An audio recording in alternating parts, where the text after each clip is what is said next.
People will ask, why do we go to Mass every week? Or why do we have communion every week?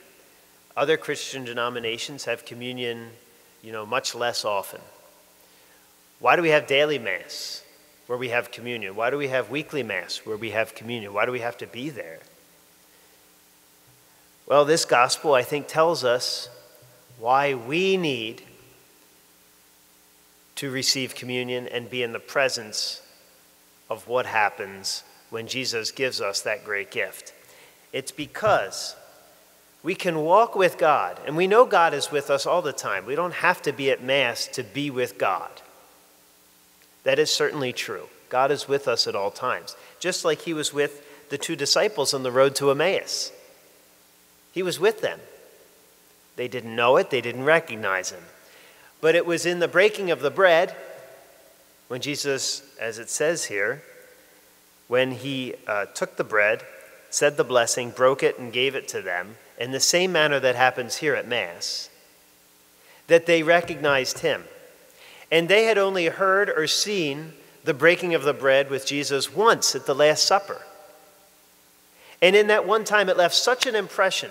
They knew everything that was encased in that one meal had more to do with than a meal to them. It had to do everything with his life. They knew it. They only saw it one time at the Last Supper. And yet when he appeared to them on the road to Emmaus, they didn't recognize him. But when he broke the bread, they knew immediately who he was. Brothers and sisters, this is true with us. God is always with us.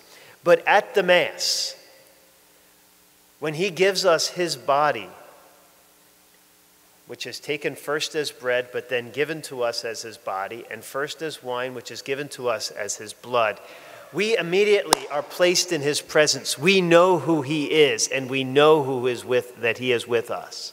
Brothers and sisters, we need the Mass so that we know that he is in our presence and that he reveals himself to us and that he gives us everything that he has. It's not a question of why do we do this every week or every day. It's a question of how could we recognize his presence if we didn't? What a great gift we have in the Mass. A gift that these two disciples saw that first time on the road to Emmaus, and a gift that we live each day, each week, at this great sacrifice of the Mass.